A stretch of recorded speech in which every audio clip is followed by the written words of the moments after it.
अस्सलाम वालेकुम दोस्तों, आप सबको मेरे YouTube channel the trade Hunter में खुशामदीद कोर्स की तीसरी वीडियो में। और आज का जो हमारा टॉपिक है वो है एक्सचेंजेस। तो let's jump in the topic. A cryptocurrency exchange is an online marketplace where users buy, sell and trade cryptocurrency.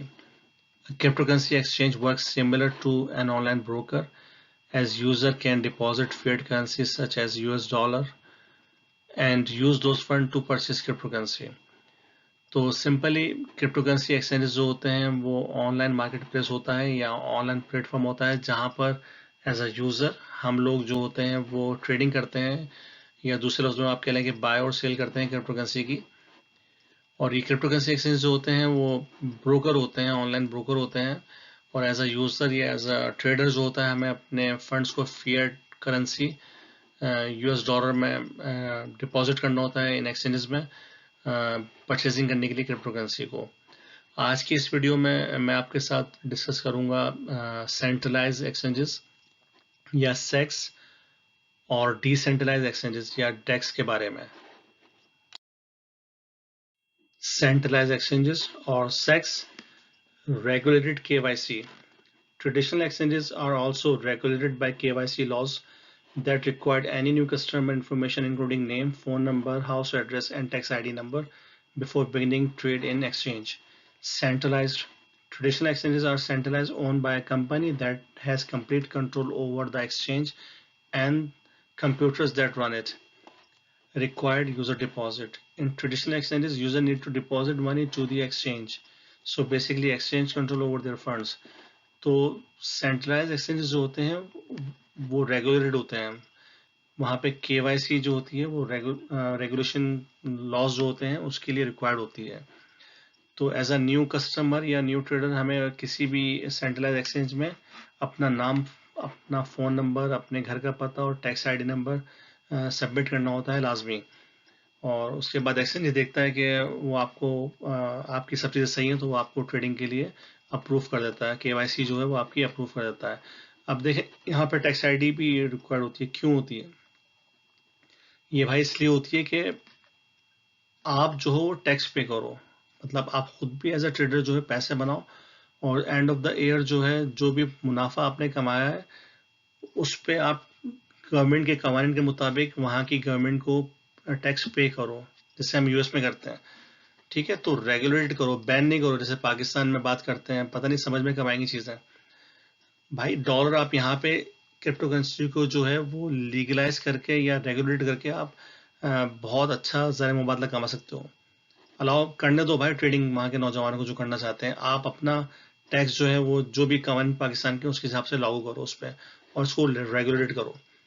खैर, सेंट्रलाइज होते हैं ये एक्सचेंजेस जो होते हैं, सेंट्रलाइज होते हैं। सेंट्रलाइज होने का मतलब ये है कि कोई एक कंपनी जो होती है वो कंट्रोल कर रही होती है पूरे एक्सचेंज को, वहाँ के तमाम सर्वर्स को, वहाँ की तमाम चीज़ों को। और फिर एज अ यूज़र जो है हमें डिपॉजिट करना होता है अपने फंड्स को सेंट्रलाइज एक्सचेंजेस में फिएट करेंसी में, जो कि नॉर्मली US डॉलर में ही होती है। तो हम जब डिपॉजिट कर देते हैं उन सेंट्रलाइज एक्सचेंजेस में तो हमारे फंड्स को भी कंट्रोल ये सेंट्रलाइज कंपनी करती हैं। सेंट्रलाइज एक्सचेंज में आप आजकल जो है कॉइन बेस को ले लें या बाइनेंस को ले लें, क्यू कॉइन भी और गेट आयो वगैरह, ये सब जो है सेंट्रलाइज एक्सचेंजेस हैं या आप इनको सेक्स CEX कह सकते हैं एक्सचेंजेस जो है। तो देखते हैं कि इसमें बाय और सेल के ऑर्डर किस तरह प्लेस किए जाते हैं। यूजर सबमिट बाय और sell order in centralize exchanges. User need to submit buy और sell order listed in order book. All of these order recorded in the exchange order book. Matches buyer with seller. If there is match between buyer and seller, a trade is conducted. तो दोस्तों इन centralize exchanges में हम लोग bye और cell के order submit करते हैं या प्लेस करते हैं, जो ऑर्डर जाके इस एक्सचेंज की ऑर्डर बुक में लिस्टेड होते हैं या रिकॉर्डेड होते हैं। और फिर वहाँ पे इन ऑर्डर का आपस में मैच होना बहुत ज़रूरी है, यानी कि बाय और सेल का आपस में ऑर्डर्स का मैच होना बहुत ज़रूरी है। फॉर एग्जांपल आप बायर हैं, आपने एक बाइंग पॉइंट सेट किया हुआ है कि आपको कोई भी कॉइन इस प्राइस से बाय करना है। तो अदर एंड पे कोई सेलर भी बैठा होगा जिसका सेम सेलिंग पॉइंट होगा, तो आप दोनों के जो ऑर्डर्स हैं आपस में मैच होंगे और एक इस पॉइंट पे जाके ये सेल जो है वो अपनी तकमील को पहुंचेगी, मुकम्मल होगी। लिक्विडिटी में भी बात कर लेते हैं दोस्तों। तो liquidity depends an amount of orders in centralised exchange, buyers and sellers at their price expectation as buy and sell orders inside order book. The more buyers and seller in exchange has, the larger its order book, and the more liquid, or you may say more money in the exchange is said to be. In other words, it is easier to find a buyer and seller that agree on a price and make a trade. Without liquidity, the exchange is dead. Market makers.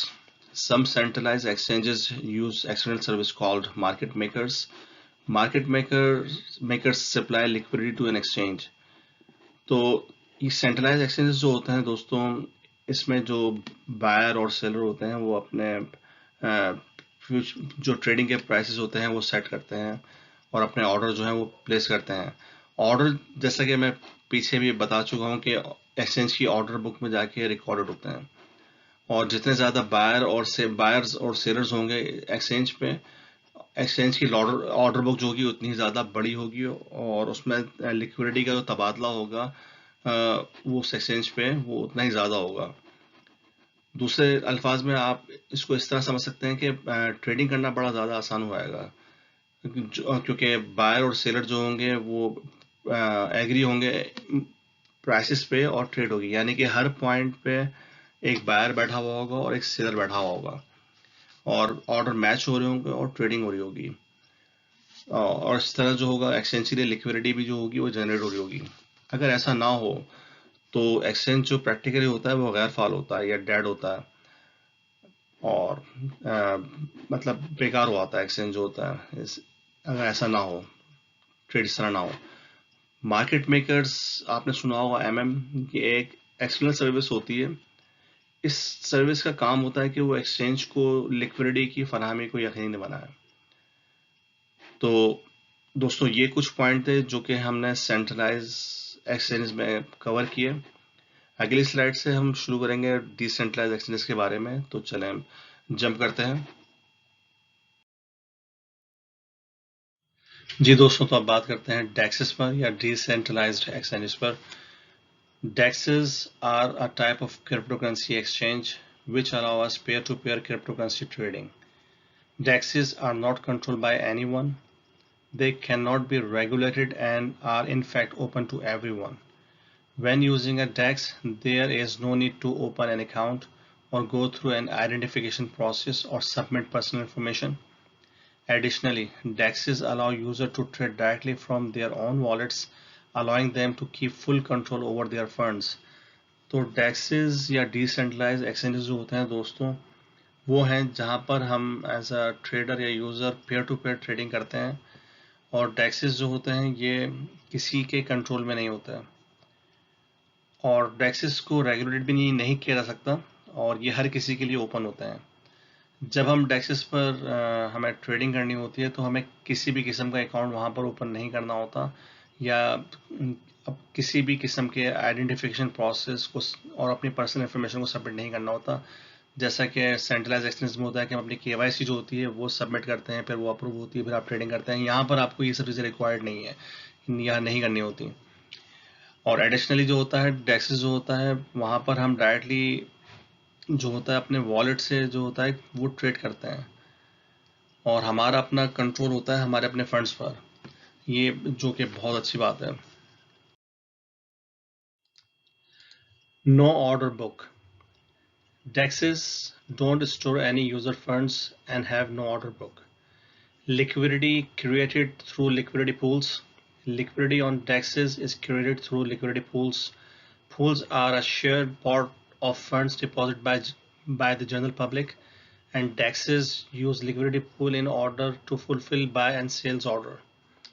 LPs, liquidity provider. People who deposit funds in liquidity pools are known as liquidity providers. DEXs locked funds.